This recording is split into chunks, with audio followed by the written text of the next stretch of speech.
Rainbow fish finds his way. Marcus Pfister. Deep in the sea, a terrible storm was approaching.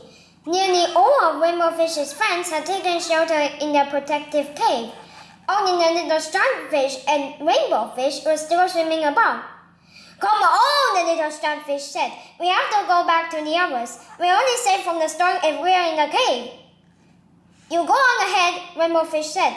"I'm almost finished collecting these wonderful blue pebbles. I'll be right there." "Hurry, please!" The striped fish didn't want to leave his friend. "It is far too dangerous out here in the open." But Rainbow Fish was too busy to be afraid. Just as he was gathering one last pebble, the storm hit. He tried to swim against the rushing water, but it was too strong. A whirling current of water tore through with such force that Rainbow Fish was whipped against the rock, and suddenly everything went black. Then the current swept him away.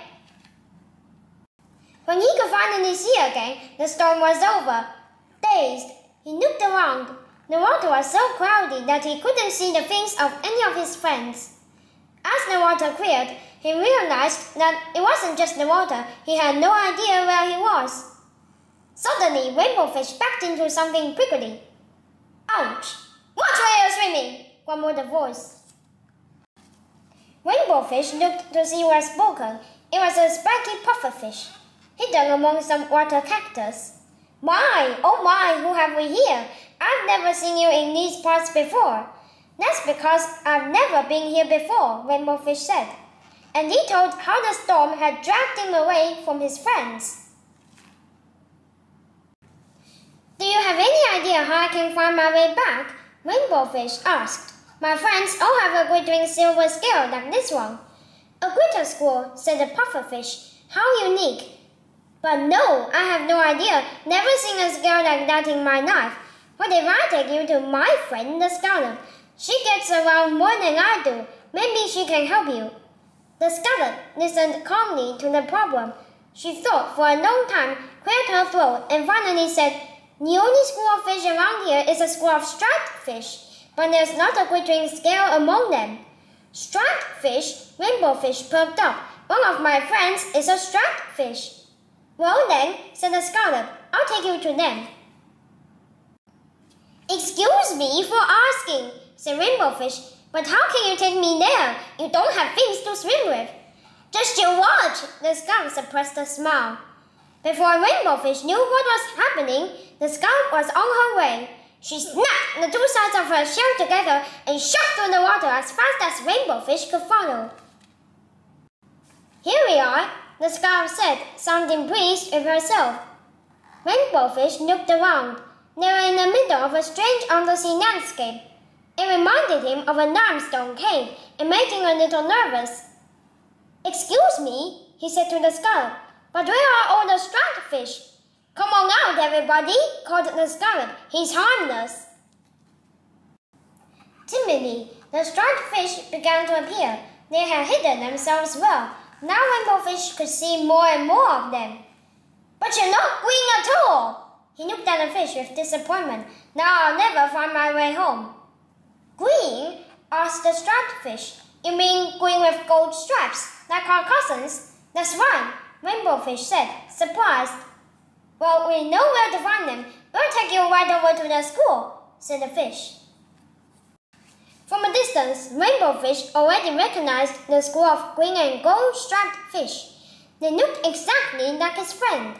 The little striped fish had lived with Rainbow Fish and his friends ever since he'd gotten separated from his own school. The green striped fish were delighted when Rainbow Fish told them that their long-lost brother was safe and well. But when Rainbow Fish asked for help finding his home, they had no idea at all where to direct him. With a heavy heart, Rainbow Fish realized that he would have to search the ocean on his own until he found his friends. He felt something poking him under his feet. What was that? It was one of the blue pebbles that he had been gathering before the storm. "Here," said Rainbow Fish to the school. "You should have this to remember your brother. He and I were collecting these when I got caught in the storm." He gave the pebble to the fish. One of the oldest striped fish came forward and looked closely at the stone. "I've seen this type of stone before," he said. "They're quite rare. They can only be found in one place. I've found such pebbles in the past. I know where they are." For a moment, it was utterly still. Then everyone began to swim around rainbow fish and bubble with excitement. They could help him after all. Together, they raced to the bed of blue pebbles where they saw rainbow fish's friends out searching for him. Of course, the little striped fish was among them. And so it happened that the two schools of fish were reunited with their long-lost friends at last. That night, they all had a party to celebrate. They had so much fun that they would all remember it for years and years to come. Marcus Pfister's award-winning rainbow fish is back in a brand new adventure. This time, rainbow fish gets lost in an undersea storm and has to find his way back home. Luckily, with the help of some new friends, it isn't long before rainbow fish is reunited with his glittering school of fish.